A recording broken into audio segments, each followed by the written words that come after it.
This conference will now be recorded. So this is April 8th, Clatsop Plains Citizens Advisory Committee, and I'm calling the meeting to order at 2:02 p.m. I see that Diane is here, Robert is here, and I can't see her, but I understand Carol Johansson is here, and of course Gail.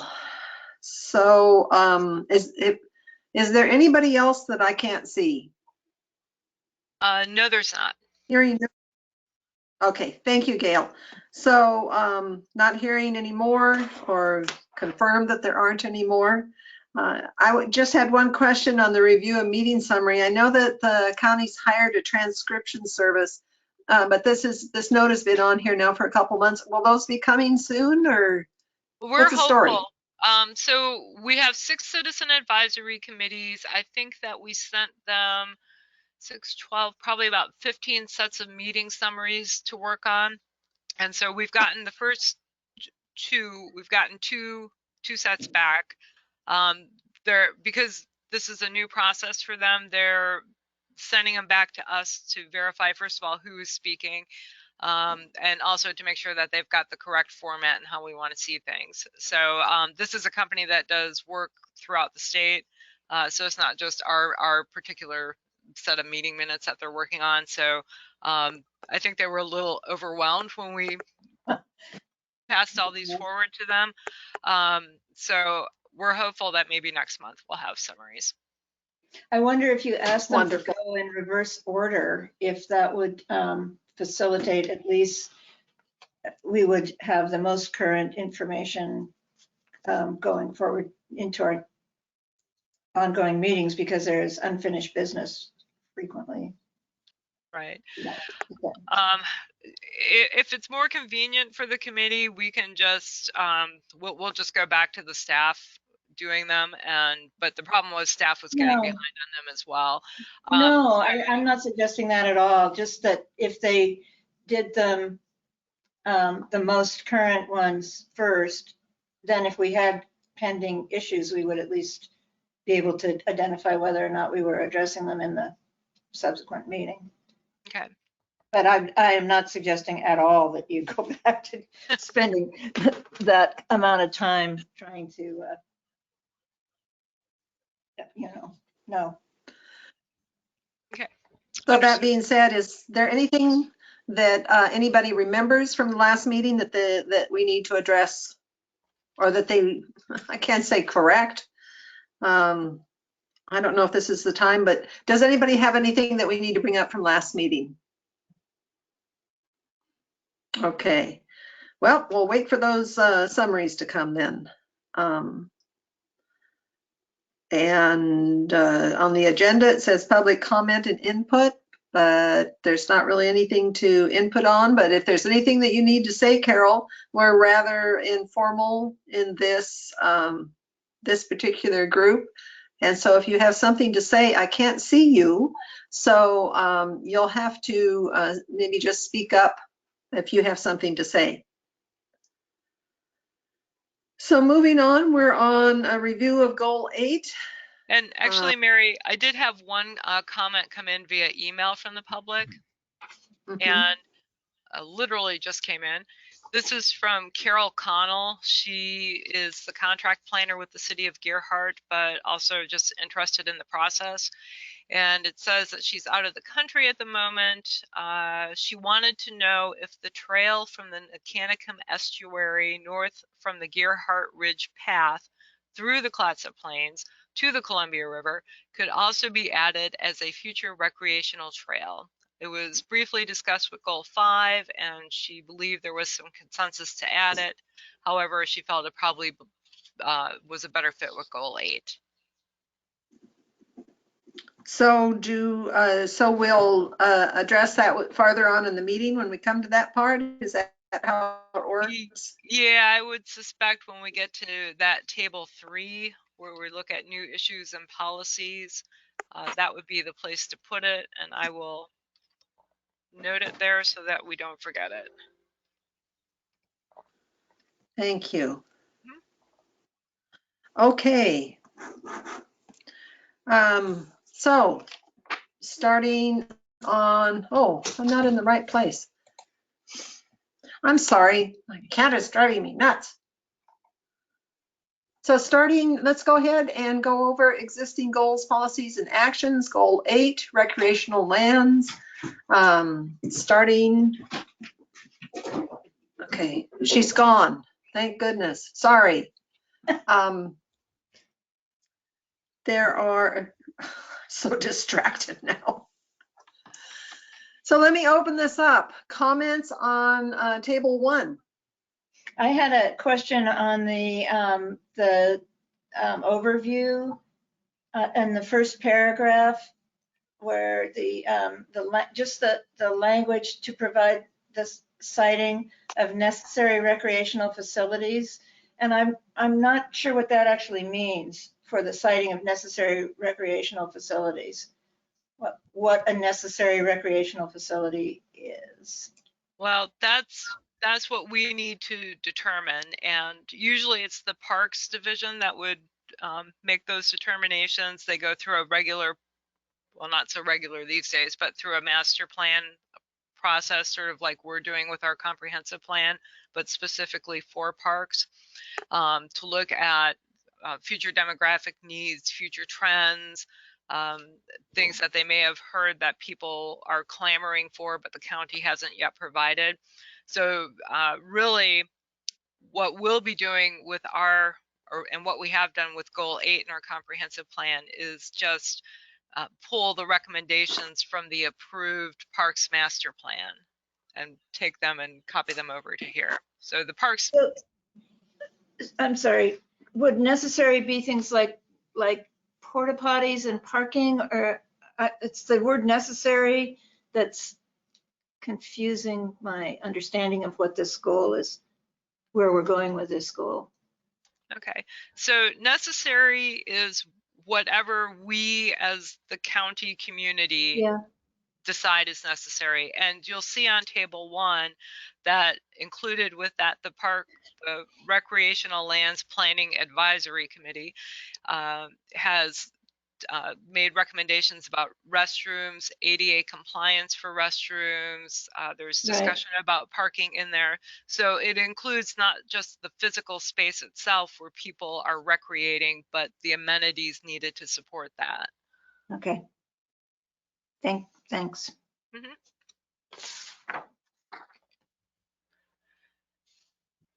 So anything else? Go ahead, Robert.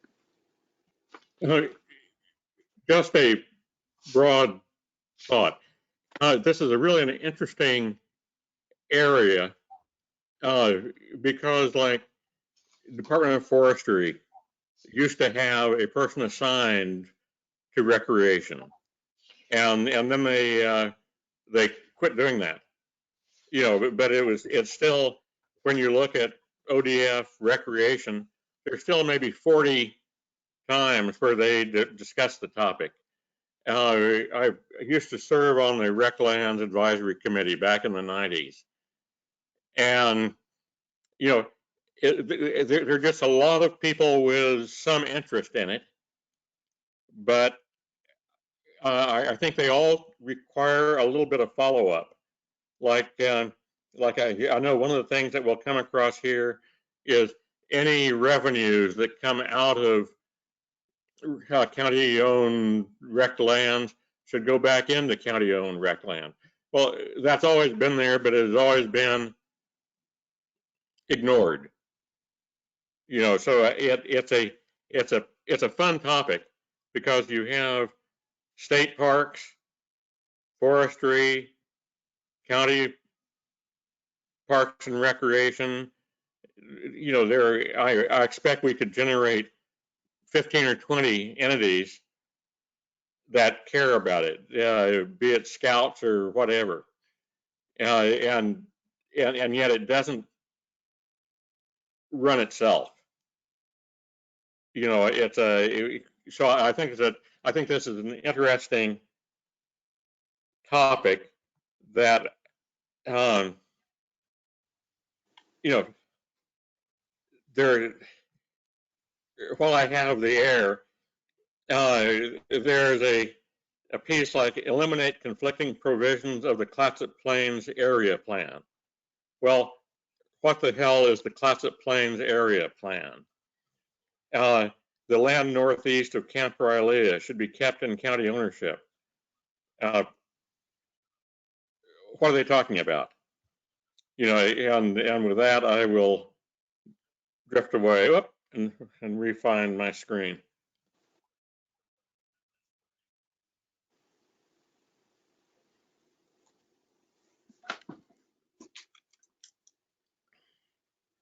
So, okay, we're still there. So anything else, Robert? Yep. Okay, Thank you. I think that we're probably going to come to those again, and hopefully you'll if you have more to say, you'll do that then. I did on under table 1, policy 11. Let me get to that. There we go.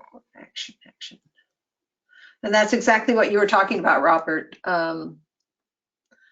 Eliminate conflicting provisions of the Clatsop Plains Area Plan unless it can be demonstrated that public and private infrastructure or natural systems are unable to accommodate future park development. And staff does say it's unclear what the conflicting provisions are. I noted this particular policy as something that we might want to discuss a little bit.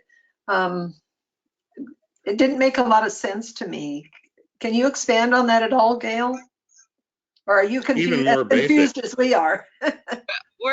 Staff is as confused even as more everyone. basic is what is the Clatsop Plains Area Plan? You know, who has a phraseology like Greater Clatsop Plains, where, I would suspect that this was what they called, what is the Clatsop Plains Community Plan.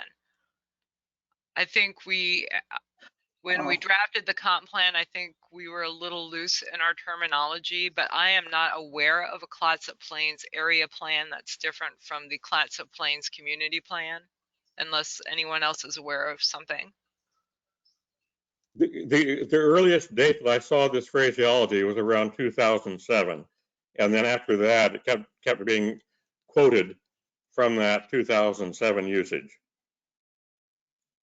Yeah. So what I'm hearing, well, this policy, keep in mind, is drawn directly from the 2006 Parks Master Plan. So the Recreational Lands Advisory Committee may not have been as conversant in the terminology that planners would have been using, and that's what I suspect, because this would have been before 2007 and any sub plans and joint land use studies and things that came afterwards.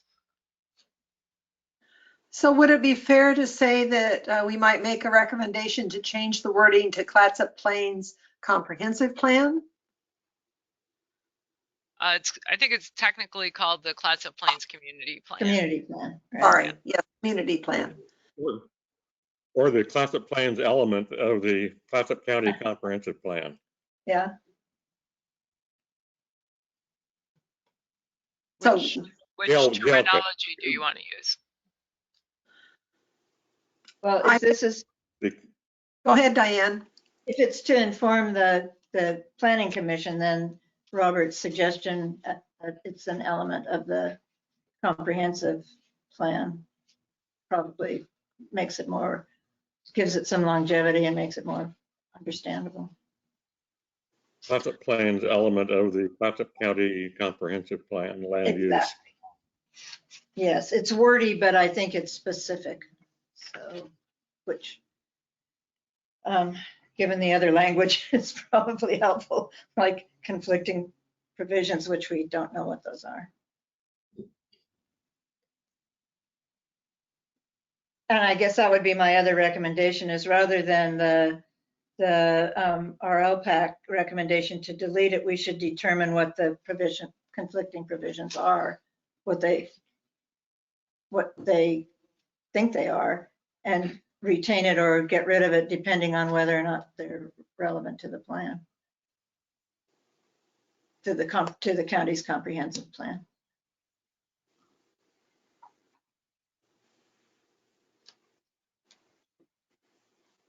Utter silence. No, plans to Clatsop Plains, element of the. Maybe instead of retain policy, examine policy. I don't know. Determine the conflicting provisions. Well, she has, determine the conflicting provisions, yes, but, yes. Because if we dump it, we don't know, and if we keep it, we don't know. There's an unidentified set of provisions that we don't Know what they know are. what they were or what the intention about them was. So if we figure out what they are, we can decide to retain or delete depending on whether they're relevant to the comprehensive plan. Mhm.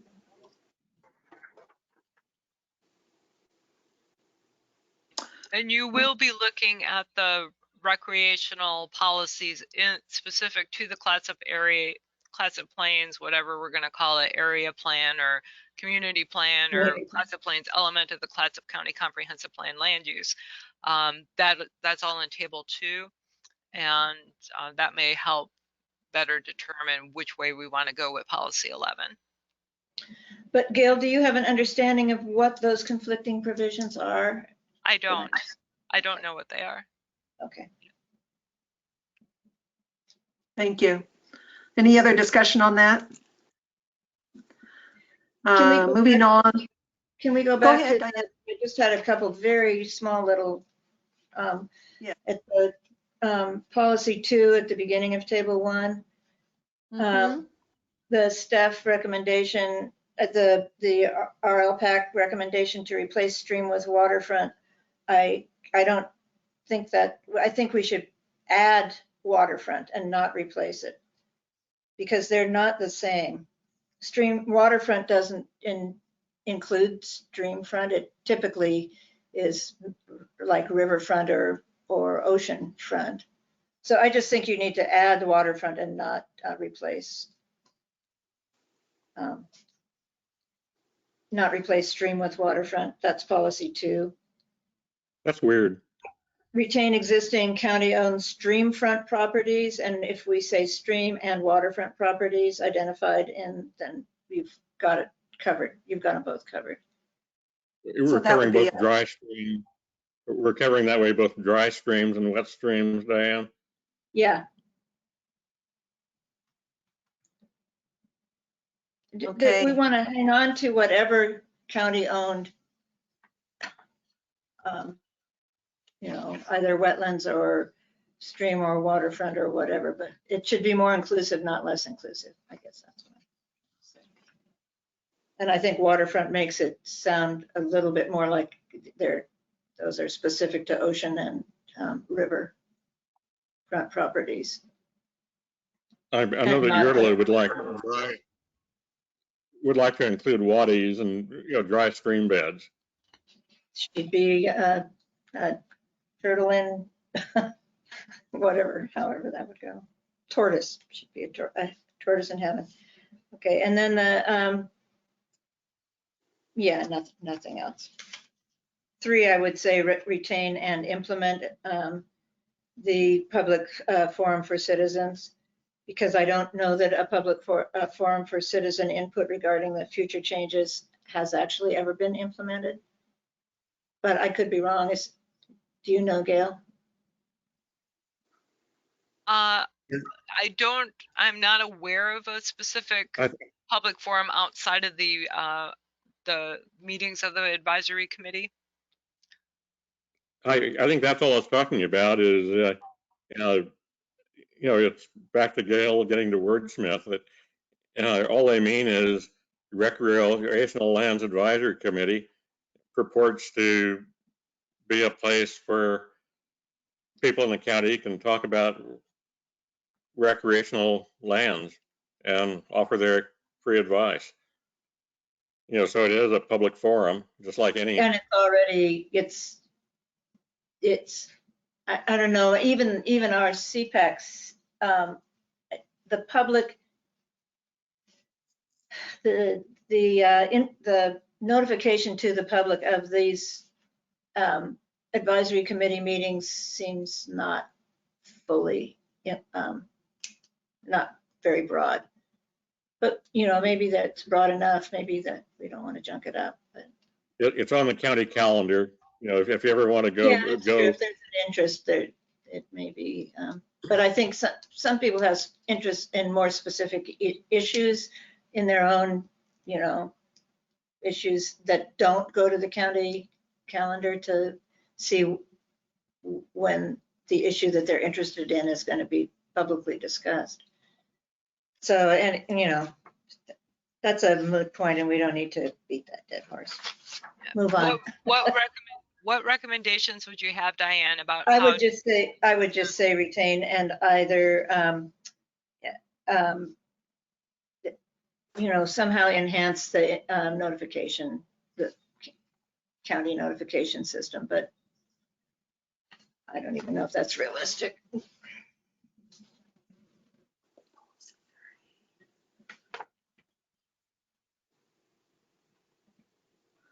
Yeah. Enhanced county notification system. Yeah, I like that. There's nothing more on that. Let you finish, Gail. Poor Gail. I'm know. done. Okay. Moving on under park management policies, objective 1.1 under action 1.1.2. What you get there? Yeah. Display information about the entire park system at each developed county park, retain action, staff, and LPAC's recommendation is clarify what information. And I just wanted to say that I concur with the LPAC's recommendation. Anybody else? Yeah, I agree with that.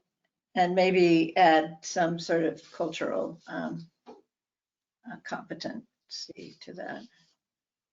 So some of the information can be more culturally specific than this is pretty general. Good job. Anything else on that? Moving right along. Action. I'm sorry. I'm sorry.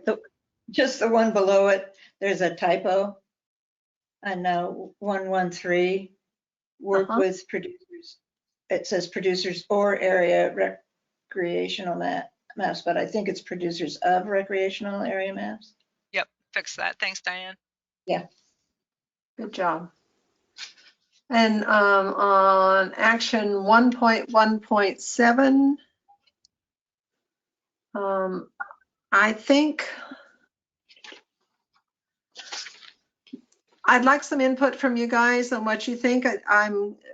I would like to remove the word consider and just say establish quiet zones within the parks and consider and establish quiet zones within the parks and identify entire parks as quiet parks. What do you think? Fine with me. But here's the thing. There's no way to make a quiet zone out of a park that's within a 10-mile radius of Camp Rylea. But if the wording is in there, I agree with you. I completely agree. If the wording is in there, then instead of just considering it, let's do it. Establish quiet zones, because when this was written,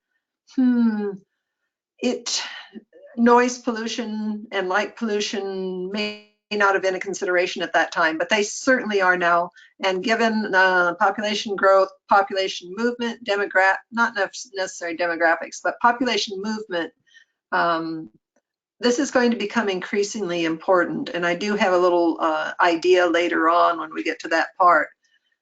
But I thought that by taking out the word consider in those two places, it strengthens the language in this action.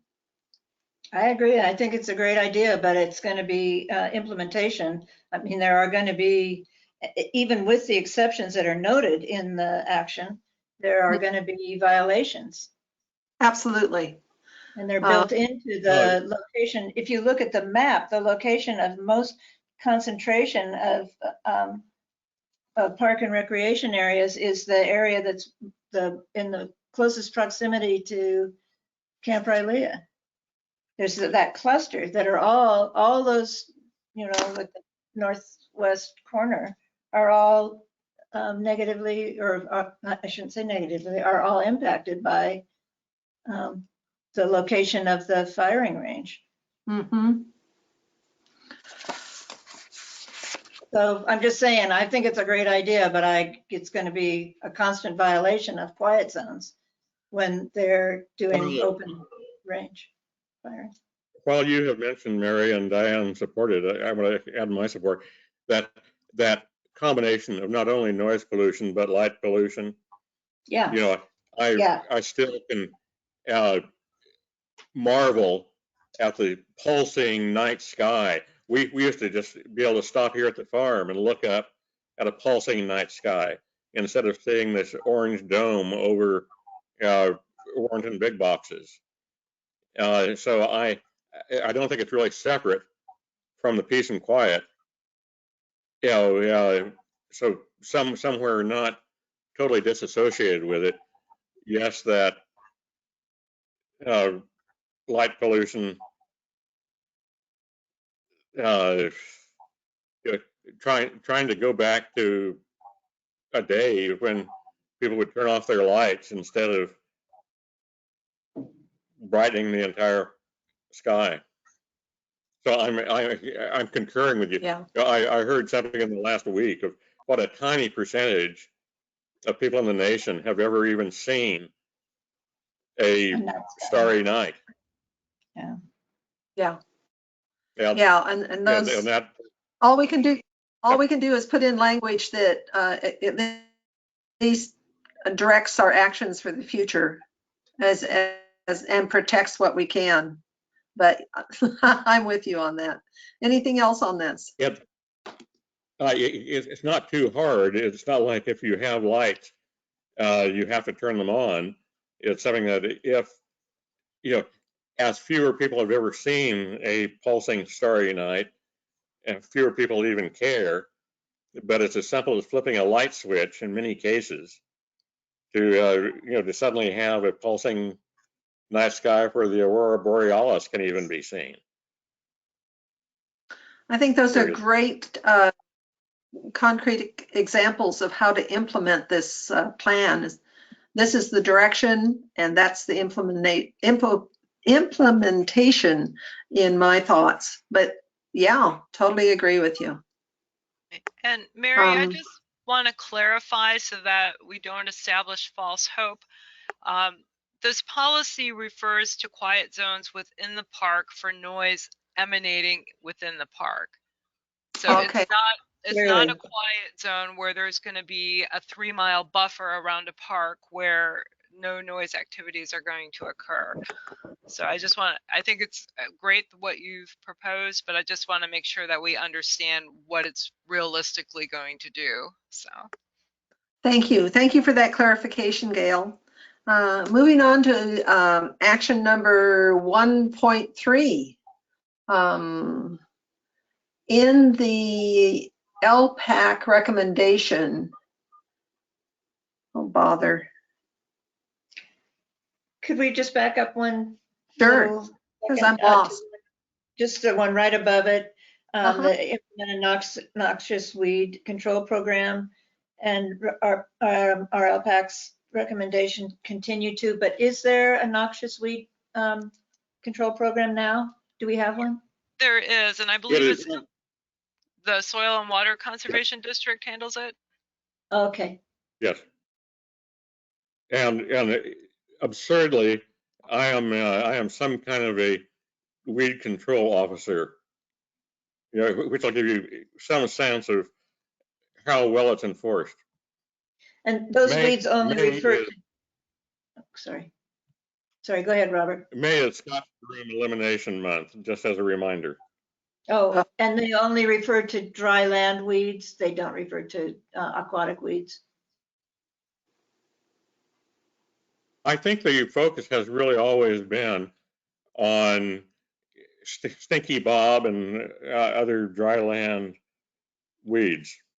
Yeah. Yeah. Okay. We should extend it to wetlands weeds and aquatic weeds, but that's another conversation completely. Mm-hmm. Japanese knotweed, yeah, you'd have to go talk with the Japanese knotweed officer. Okay, Mary, I'm sorry to have interrupted. No. That's good that we get all these opinions stated.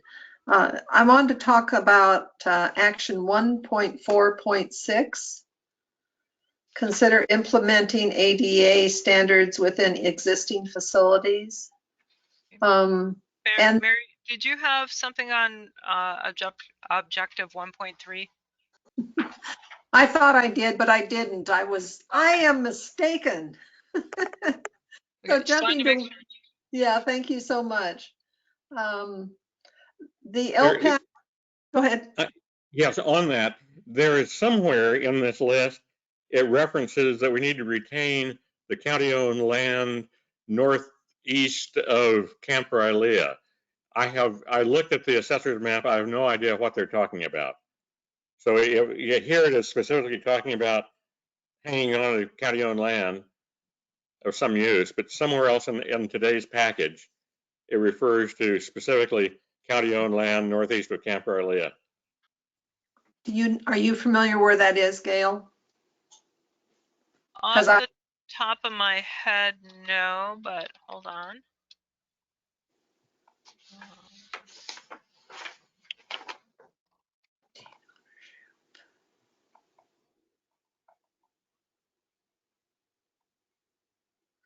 The exact land is the land northeast of Camp Rylea should be kept in county ownership. Yeah, I remember seeing that too, but. Yeah, so do I, but camp doesn't come up in my word search. Can we table that for a moment and come back to it because it may come up as we go through these policies?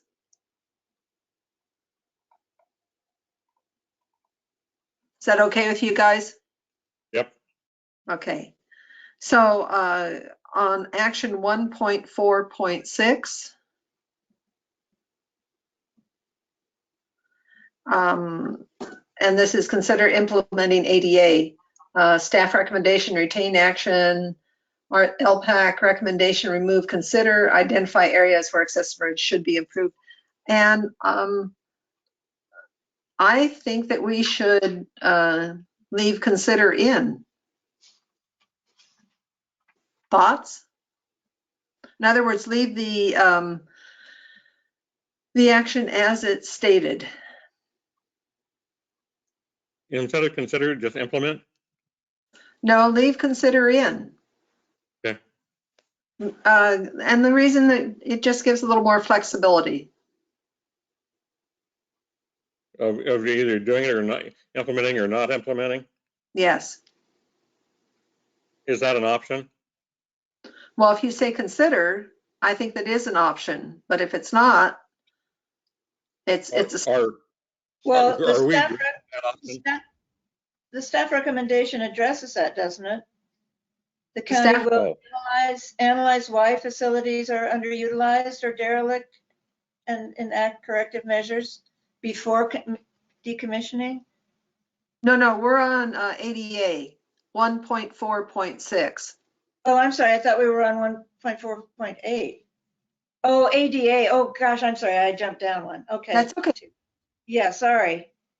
And I'd just like to leave it the way that it is. Yes, I completely agree with that. So we're just going to consider, we're not going to implement. Well, possibly, yes. But we're going to leave that a little more with a little more room for particular evaluation. Like ignoring the law? Yeah, I think that I think implementing it is, you got to do it. You have to do it.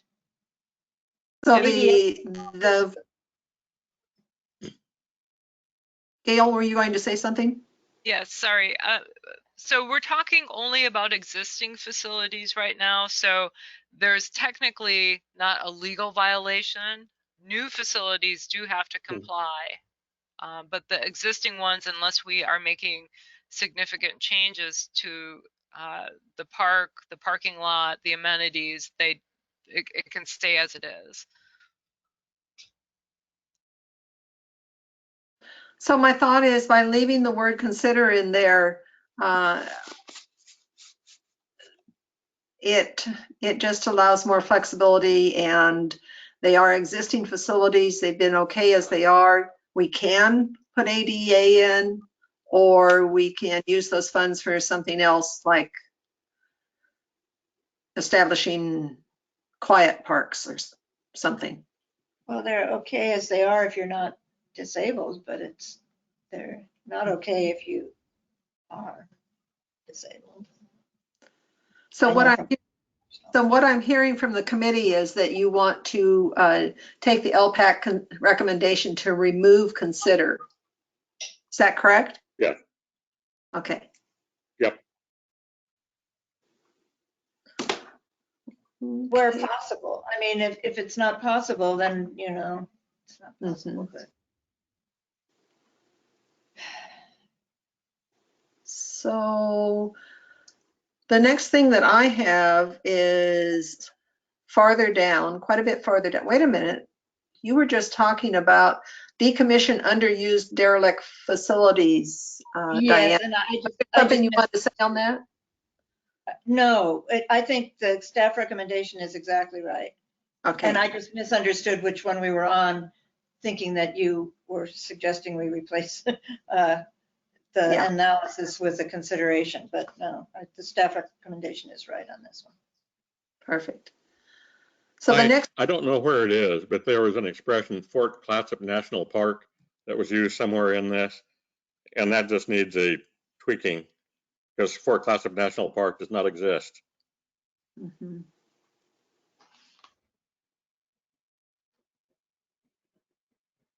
I think Gail's making a note on that. Mhm. Okay. Good point, good catch. The next thing that I have on my list is action 4.2.2. And that is develop and implement a green purchasing program for park maintenance and operations. I certainly agree with that, except that I don't know what green purchasing is. Can you clarify, Gail?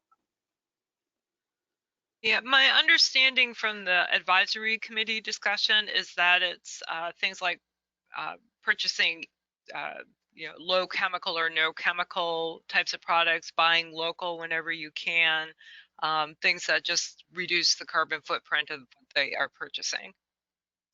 Wonderful. Thank you. I just needed a little clarification on that. Appreciate it. And can we go up to the title of that recreational lands goal for environmental stewardship? Mm-hmm. The objectives in the goal are have lots frequently to do with the cultural resources and not just the natural resources. So I think the title of that goal, recreational lands goal for environmental stewardship, should either be environmental and cultural stewardship or just stewardship, and not specific to environmental, because a lot of the objectives, a lot of the actions have to do with a cultural competency. I think the environmental and cultural makes it more evident what Yeah, you're I talking mean, about. yeah, if we're talking about cultural, to alert the policy, the goal to the fact that it is addressing cultural stewardship, makes just adding it in, because it's not specifically environmental stewardship. Wonderful. Thank you, Gail.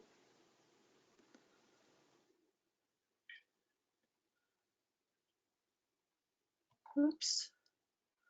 And then On table 1, there was one other thing, and that was action 5.1.4. Identify the partnerships necessary to jointly manage recreational sites, such as Youngs River Falls. Staff recommendation is to retain.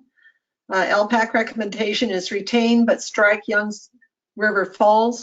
And I think that we should leave Youngs River Falls in there because it provides a concrete example of what this action is talking about. Discussion? Where are we? I'm sorry, Mary. Oh, action 5.1.4 Okay, on table 1. Mhm. Mhm. yes, okay. And LPAC is recommending to strike such as Youngs River Falls, and I think it provides a concrete example to better understand what this action is trying to achieve. Thoughts?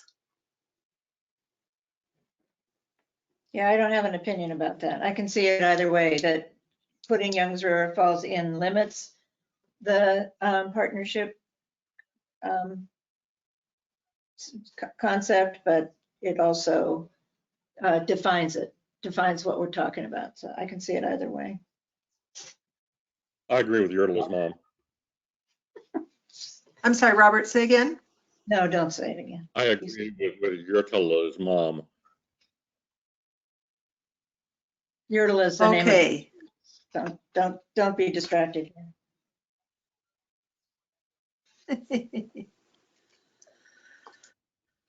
Anything else on table 1? Yeah, so I'm just a little unclear what we So we're decided, moving on. Mary, to do with 5.1.4, or what was the ultimate decision? Oh, darn, Gail, you caught me. Okay, guys, do we want to go on the record that we want to follow staff recommendation or LPAC recommendation? Staff, of course.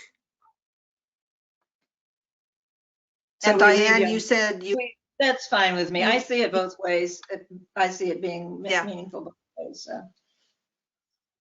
so our CAC recommendation is to leave Youngs River Falls in this particular action. Thank you, Gail, for keeping me on track.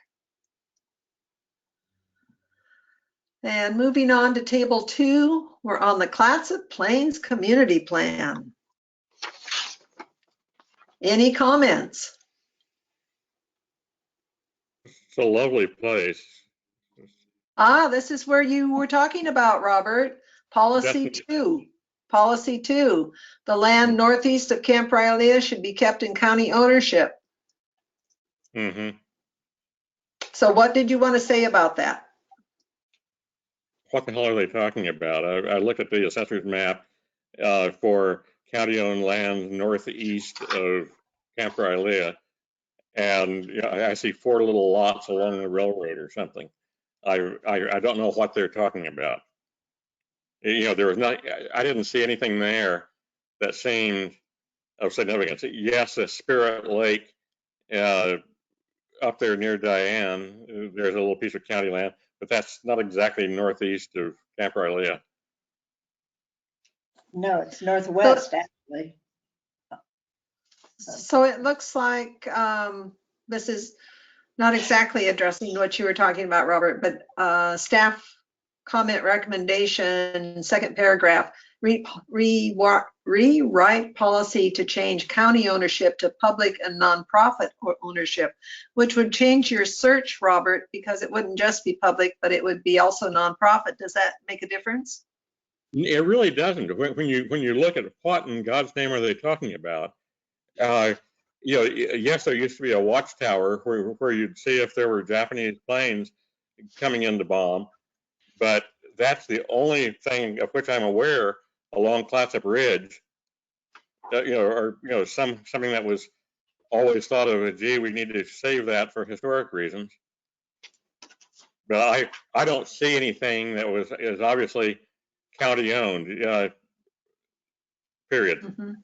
Yeah, I agree with you. I read that and I went, boy, I wonder what they're talking about. So thanks for clarifying that, Robert. So my thought is, based upon what you said, okay, there may only be a few little pieces, but don't we want to retain this policy and keep those pieces?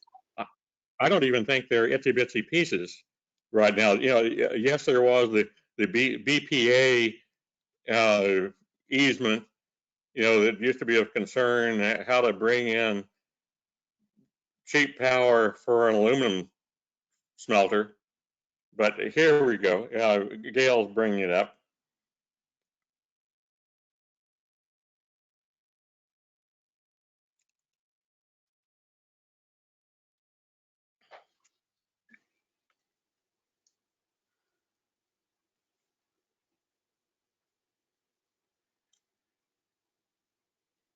Yeah, so this is,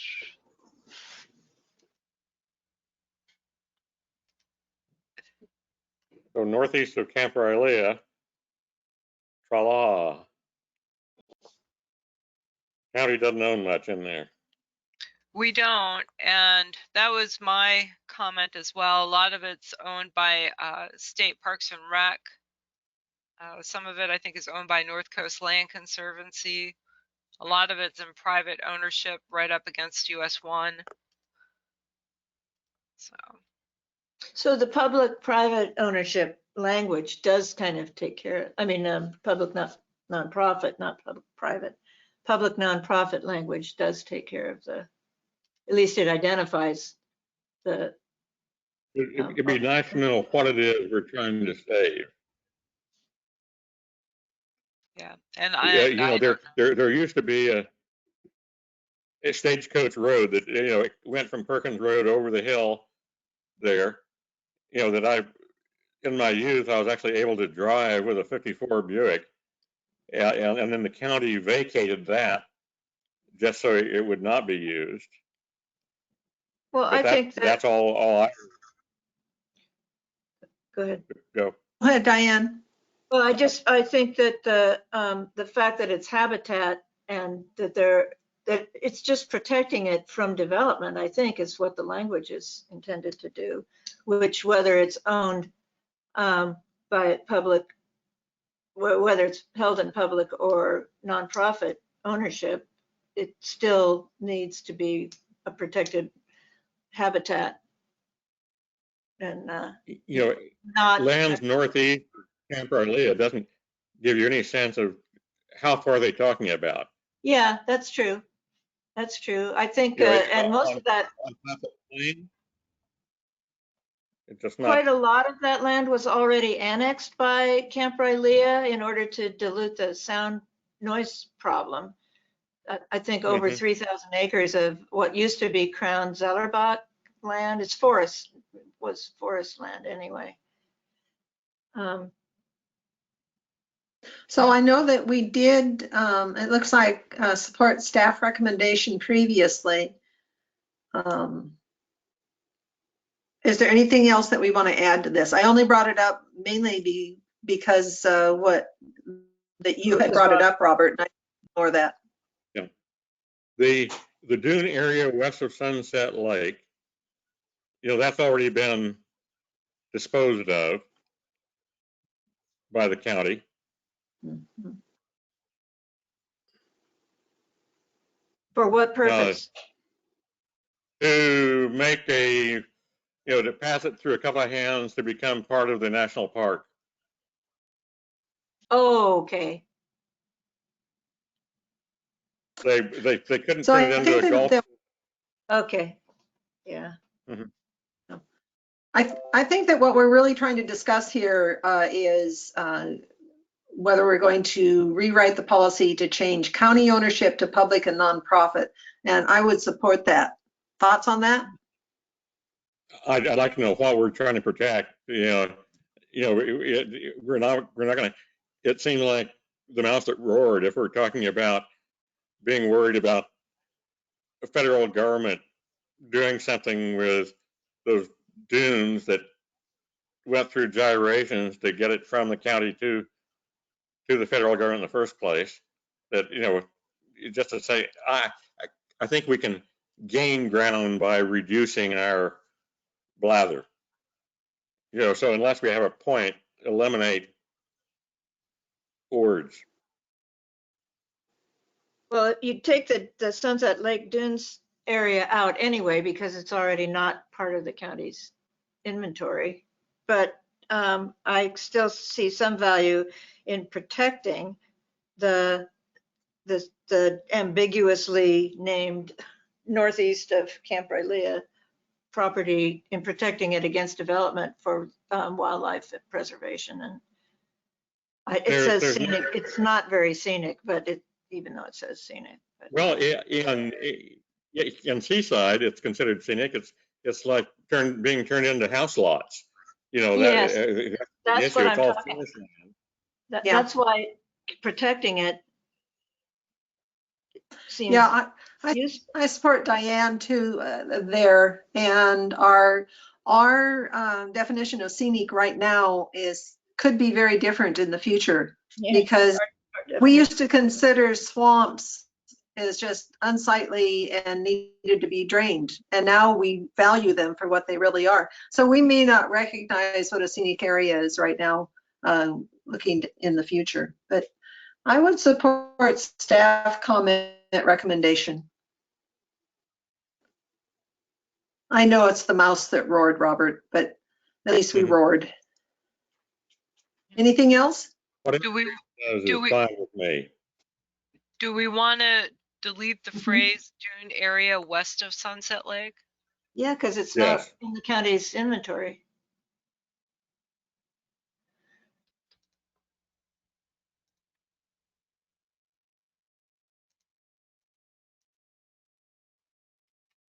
Is the lookout tower still there?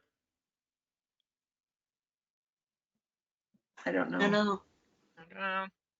All I see is a Verizon cell tower, but with a flashing red light. Oh, God. So anything else on the Clatsop Plains community plan? So moving forward to policy, or I'm sorry, to table 3. Table 2, table 3. Yeah, I just have a question. Do we want to take out the World War II lookout site as well? Is it there? I don't know. Well, let's leave it in if we don't know it's there. I think we're there. Huh? I'm sorry, Robert, you broke up. Say again. Well, I think it's like so many historic places in the county. It's only there in our imaginations now. And we've generally made a rule of not citing the 300 historic points on Greater Clatsop Plains. You know, so it isn't there. It may have become part of where it was. May have become part of the national park anyway when the dunes was. So sold. Gail's question. Oh, Gail's question. Take it out. So Gail's question was, should we take that out? Yes or no? Can you put it in parentheses, and if it's not there, take it out? Just find out if there's anything there, and then take it out if it's not there. Another term was watchtower. Yeah, but we don't know whether it's anything. I drive by there relatively frequently, and it hasn't been there for well over 2 decades.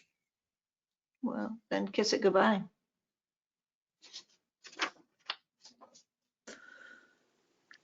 Did that give you clarification, Gail? Okay, yes, great. It did. Thank you. Moving on to table 3. And this is where we wanted to talk. Let's talk now about the Ridge Trail. And could you restate again, Gail, what, I can't remember her name, who said, you just got information on it. Yeah, so this is Carol Connell. She's the contract planner for the city of Gerhardt, but also just generally interested in the Clatsop Plains update process. She wants to know if the trail from the Nicanicum estuary north, from the Gerhardt Ridge path through the Clatsop Plains to the Columbia River, could also be added as a future recreation trail. Yes. Is that in the scope of this document? It could be if we put it in. Whoops. And that would be, Great idea. yeah. I would strongly support that. Yeah, me too. I would love to And see, so would the, okay, good. so would the select information. Yes. Thank you, Gail. Can we do one more reverse? I'm so sorry. Sure. I've No, just no. been a step behind you this whole day today. No, this is good. Keep, Back to table 2, policy 6 and goal 8. Some addition to policy 6 about the state and local jurisdictions shall cooperate to evolve the most efficient traffic flow patterns. Anybody who lives out here knows the nightmare of summer traffic. So to add on to that and policy requirements for areas on and adjacent to active dune areas, especially parks and beach access, something added on to that to make that information available to travelers. So I don't know if it's, work with ODOT or, but somehow so that you don't spend 4 hours sitting on 101/26 because 100,000 people thought a sunny day at the beach would be a good idea. So just to and how would you word that, Diane? Any ideas? just some way to make notification to travelers available. I don't know, through a radio alert or a cell phone alert or I mean, I guess anybody who has GPS has some access to that information, but Doesn't I don't the know. ODOT trip check provide that information? They Yeah. don't exactly provide that information. I've gone to them every time I've wanted to know whether or not I was going to see my children and grandchildren on the day that they were scheduled to arrive. And there isn't, unless there's a crash, there isn't really traffic information. There's just Do they do a coloration of the lanes, like show red when it's blocked, show yellow when it's that would flowed, be and green when fabulous. it's coming along? And I think it already exists. Oh, well, I haven't seen it. And Yeah. I use ODOT's trip check site. Robert, you may be thinking about Google. Google Maps does that, no? No, I trip check. I leave it as a link on my desktop. Well, I'll have to just get the right link because apparently I'm not looking at the right place. So then never mind. If it's already there, it's already there. So essentially what I'm hearing, Diane, is that to retain the policy because it does, but you're perhaps looking I for. really wanted to retain the policy. I just wanted to make the policy more useful to the travelers who are likely to get, and there's certainly making the most efficient traffic flow patterns. It's, why wouldn't you do that? Of course you would want to make the most efficient traffic. We need to be aware that Sunday afternoons in the summer, they need to add an extra hour to get out of Seaside. Yeah, and I don't really want to see them add an extra lane, or helicopter pads or whatever wealthy people use for their transportation. But I do know that you can't leave your house, and you can't either. But I can't get onto the highway from my house during the summer, and I can't cross the highway. So 15 seconds on ragging on the Oregon Military Department. is when it made perfect sense to have the flow, instead of dumping it at Sunset Beach and 101, to continue to a traffic light at Patriot Way. Oregon Military basically said, hell no, we're not cooperating. Since we're neighbors, let's be friends. All right. So Diane, I brought up the trip check Oh, map. okay. And it does show the color coding, like Robert said. Green Okay. is free flow, and then yellow is moderate, and orange is slow, and red would be stop and go. So right now, Okay. yeah, we're pretty good, except there's a red-orange spot up in Warrenton where everybody's going to Wendy's and getting slushies. Yes. Ew. Okay. Okay, Okay. well, I haven't been using that site correctly. I just put the route number in, and then it doesn't have the color code. It just tells me whether there's a crash, and it shows me the cameras. So that's good to know. Okay. Thank- Well, moving thanks. on to Thank you. table 3, new issues and policy worksheet. The first one, population changes, demographics, climate migration, need to address. I haven't really come up with wording on this, but I'm just going to put this out here because I know you guys are really good about helping us come up with the right way to say this. And I would like to see in the plan that we encourage, through funneling of funds in some way, that improvements to our recreational land, parks, and so forth, that it be that those parks closer to population concentrations receive greater priority. My thought being is that the parks that are closer to population concentrations would be more things like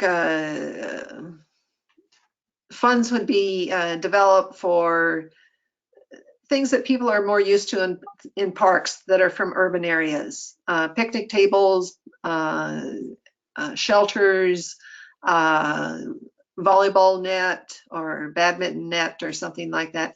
In other words, something like that. And then the idea also is that to encourage, by sort of designating the recreational areas closer to population concentrations as developed for more people use, that then there would be another layer of in the county where it's sort of mid-use, where there might be tables, but there's not a badminton net, or just a little more wild. And then finally, the recreational land owned by the county farthest away from population concentrations would be preserved as much as possible for a wild area, as much of a quiet zone, as much as of a light reduction zone as possible. So that's my idea. What do you think? I like it. My other thought is that the areas that are closer to population centers, or I don't want to say centers because we don't really have great population centers, but concentrations, the people that are most likely to use that would be people with disabilities. That would be people that are familiar with the urban or suburban landscape, and perhaps not as sensitive or not as I don't want to say educated because that's sort of pejorative, but not as familiar with the fragility of wildlife, and perhaps not as respectful. Whereas the mid-range, those are people that it's targeted for people that maybe have a greater appreciation for birds and animals, flora, fauna, which is the same thing, but anyway. And then finally, the wild areas are perhaps not as accessible, and it would be for those people that are really looking for and appreciative of more of a wild experience. Wilderness experience. Yeah. Yeah. I don't know where it fits, but I remember Steve Porter, I hope he's still a science teacher at Warden High School, observed that there are students who have never been to the beach.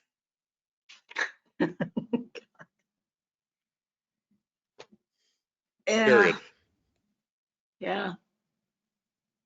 And as part of this, I was thinking also for the parks most accessible, that there would be, well, actually probably in all the parks, but particularly in the, I'll call them level 1 and level 2 parks, there would be information about why you don't go off the path when you're going walking in the dunes. You know, identification of plants, identification of animals. There's an educational component to them that is more conducive in a more developed kind of park.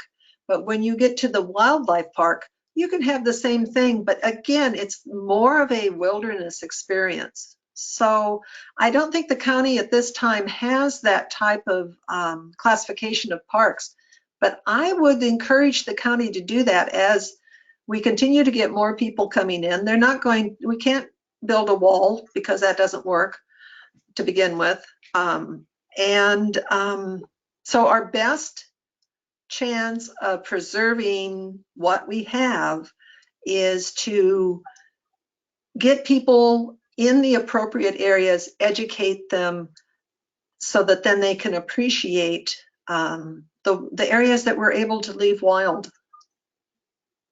So it's kind of like, I'm sure you've all seen this, you know, when you get a trail guide, it says this is a level 1 trail, this is a level 2 trail, this is a level 3 trail. And in the level 1 trail, it's a graded trail, it's level, it's, you know, anybody can walk, wheelchair accessible, walker accessible, so on and so forth. Level 2, you know, there may be some tree roots and maybe some elevation change. Level 3 is there, you know, you better wear your hiking boots and you better know how to use them. So that's kind of my thought with parks. I don't know, has that been done anywhere, Gail? Not to my knowledge in Clatsop County, but I know that guides have been written about different hiking trails that use that same type of terminology and explain what group it might be appropriate for and what to expect on the trail. And so I was proposing that we encourage in the plan that this type of designation, I'm not using the right words, but this kind of designation for parks, which will not just determine usership, but also development of the park, why and how they will be developed. The ones that are closer will probably be a more developed park, but we're not going to, I think that we're going to be less successful maintaining our wilderness areas if we don't give people options to utilize the outside in a way that they can relate to. Does that make any sense? Yeah, and to Robert's point, I think you can't start early enough. So some sort of educational program in the schools by the parks. And I think some teachers call up a park ranger and say, come on and talk to my classroom, but something more formalized so that children aren't 16 years old and have not ever been to a Clatsop County beach, which, we lived at the beach when my kids were little, so it just seems so foreign to me. It seems so foreign to, but anyway, some kind of formalized cooperative education program in the schools to increase the number of days that children spend in the field, out, walking the trails, but doing field trips. And we all know now how healthy it is to be outside, so there should be lots of enthusiasm for getting kids out. Maybe there should be special areas on the beach where people can go really fast in their pickup trucks and drive through flocks of seabirds. So You know, Robert, it's always so much fun to see 200 little kingfishers fly up and see how many you can kill. It's kind of like running over tortoises in Mexico. so Robert, I would not support that, just so you know. Oh, okay. Okay, I yield to your wisdom. And that's kind of all that I had on that, because I went down a rabbit hole. I think maybe we've talked about that enough. What's the time? We're okay. What about smoke and wildfires? I'll go back to that. I'm going to beat to death one little. Sure. That danger of the beach, and and kids coming up here and thinking that cutting cookies is not only fun, but why in the world would you not be cutting cookies on the beach? It just there is a big educational hole, Mm-hmm. that I certainly wouldn't feel safe, either having a nighttime sitting on the beach down there. It's just craziness to me. And now back on to wildfires and fun stuff. Yeah, I don't know how you educate people on proper use of public and wild spaces. All we can do is try and put it into the plan that's one of the things that we want to plan for. Maybe in the need to educate the public about proper wilderness etiquette. Wilderness is too limiting, and we just need something more like outdoor etiquette or something that's because all the parks, all the beaches, every environment needs to Be respected. be respected. Yeah. They should not be scary places. Yeah. They shouldn't be. You shouldn't be afraid to sit on the beach because the four-wheelers are going to come and put your Well, campfire. this is a little off topic perhaps, but I can no longer ride my horse on the beach because it's too dangerous. Because of the trucks. Because of the trucks. Yeah. Mainly. Idiots. Yeah. Sorry. Yeah. Darn, that's recorded. Anything else?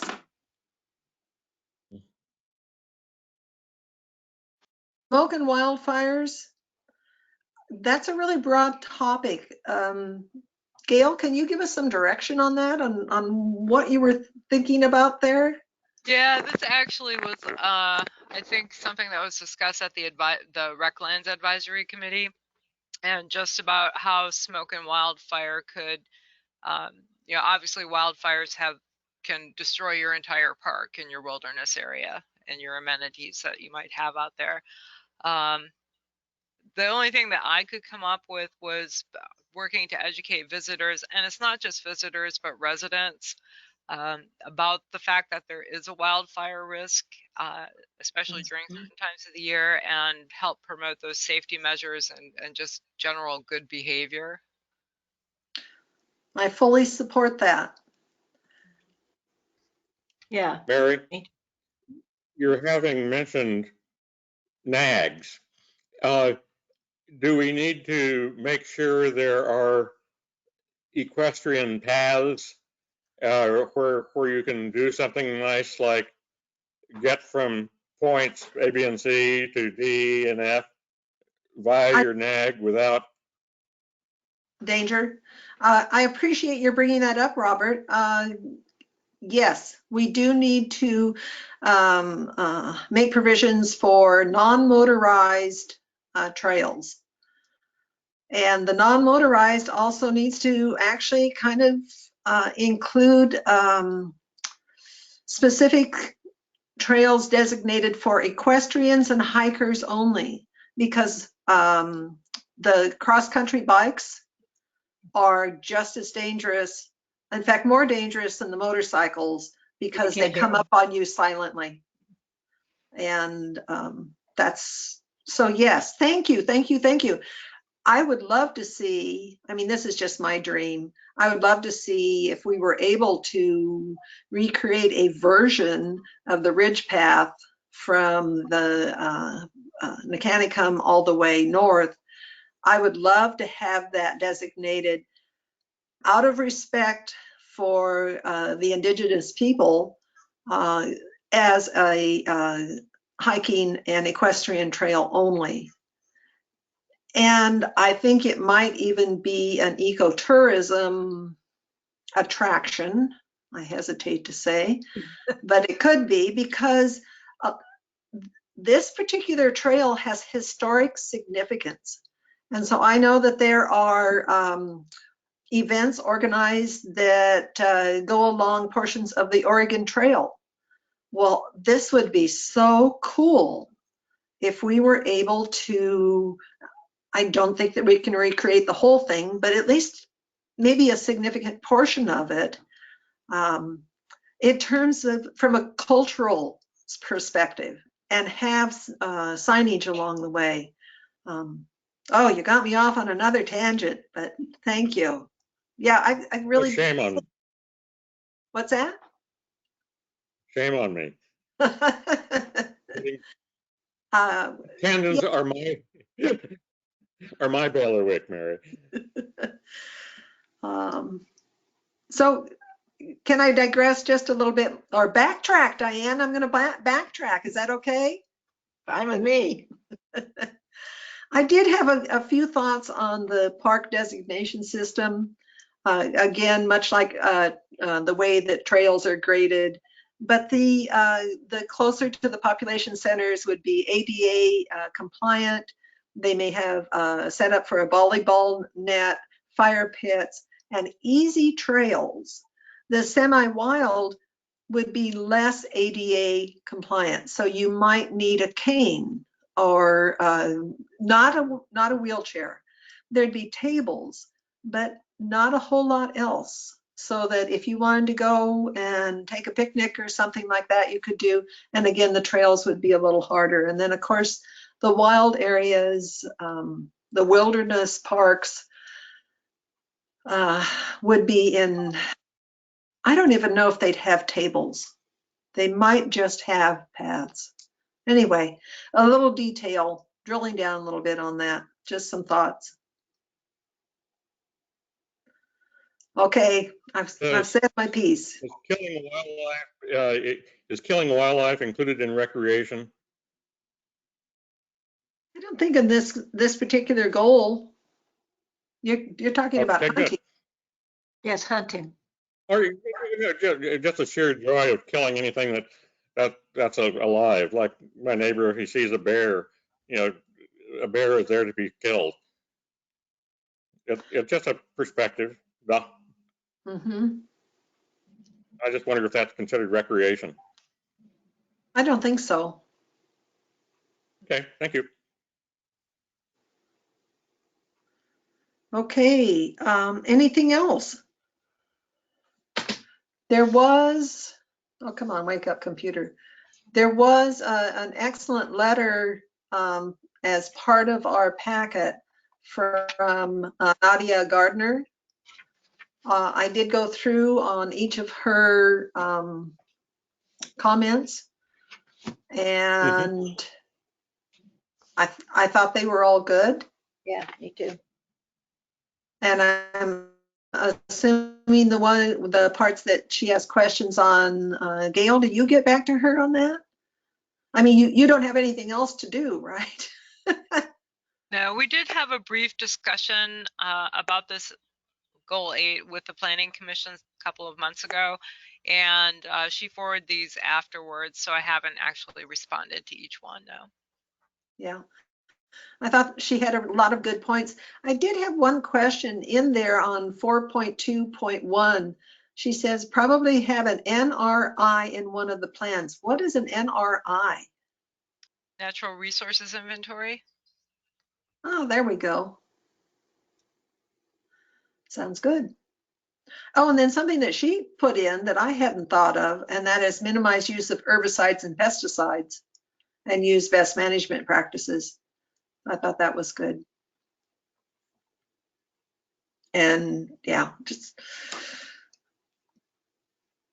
anybody else have any comments on that? I just wanted to bring it up. No, I liked her questions and her input and agreed with most of it. Mhm. I guess I want to stress there at the end where she says, how do we acknowledge the tribal interests in county lands and protect their cultural historic resources? And I think that we have talked about that a little bit.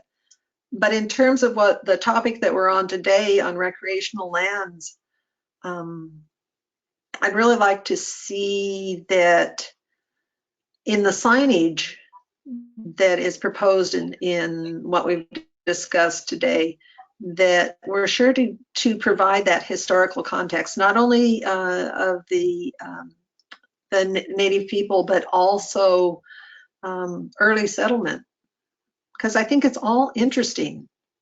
And the more people are engaged in the land, the more likely they are to take care of it. I completely agree, and I think we need to go, because so much of the history is inaccurate and either disinformation or misinformed. We need to go to the sources. I mean, you can't go to the sources of the pioneers, but you can. The tribes have kept very fastidious records of their histories, and so instead of just guessing or making it up or going on the history that we've relied on in the past, we need, and that's part of that stewardship, going back to that stewardship, that and that would take care of the signage and the other historical, just taking care to be accurate in the representation we make. Yes, I'm thinking, for an example, the I can't remember the name of the museum. I think it's in the Dalles. I want to say High Desert, but I don't think that's the right one. But what I like about it is that it talks about the Celilo Falls, and it's not, the land we live on is has a story, and people want to know those stories. People want to live into those stories, and particularly the Native Americans. It's so interesting to me, I think, and to many, many other people, to know that background, that I am walking, for instance, along the ridge path. I didn't know that was a Clatsop path originally. A trade route, yeah. Trade route. And not only the ridge path, but I would like to see us, again, as much as possible, recreate segments of the waterways, that because that's another recreational opportunity. I don't know where that would go, Gail, but and I don't even know how to word it because my brain has gone sort of dead at the moment. But if we're going to reinvest in the ridge path, I'd like to also see us refocus our attention on preserving and enhancing as much as possible the old water routes. I mean, I never knew. Our family has been here 100 years, and I never knew that there was a continuous water route from Seaside all the way up to Astoria. I mean, that's not right. And that's a failing in our education. But wouldn't that just be so cool? I don't even know if that's possible. I don't know if the ridge path is possible, but at least we should know about it, and maybe at least have a portion of it. Thank goodness Gerhardt still has that portion. Well, and I think we do need to recruit more Indigenous people to these committees so that we get that information is there. It's just we don't have it because we don't integrate especially the Clatsop Chinook in our processes. But I think we need a more active recruitment, and we can talk to Don and Devin about how we would best go about that. But I think we need to broaden. It's funny that even when the information is in plain sight, it's invisible. Exactly. Such as Try being a 75-year-old woman. Neocoxy Street next to the parade ground at Camp Rilea. It's where the ducks and geese hang out in the winter. And Mary, gee, that's where the stream that is still next to the officers club, just north of there, continued down into Sunset Lake. It's a continuous. So it doesn't matter that you have a sign that says Neocoxy Road or Neocoxy Street, and that there are a bunch of ducks and geese. Yes, that's all part of what you're talking about.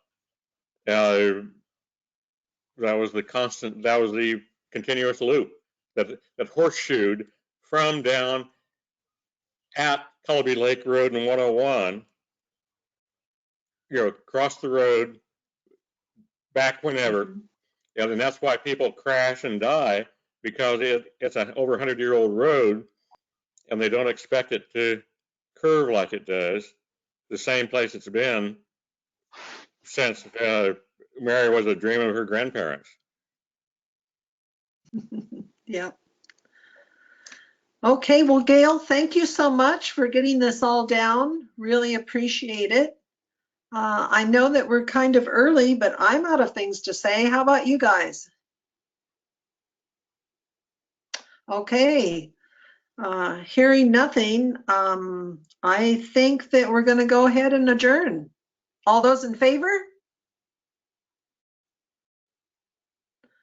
Okay, we are adjourned. Thank you so much, Gail. Again, thank you, committee members. We may be few, but we are mighty. I think we had a great and productive session, and always excited to see you. So I'll see you again in a month. See you next month.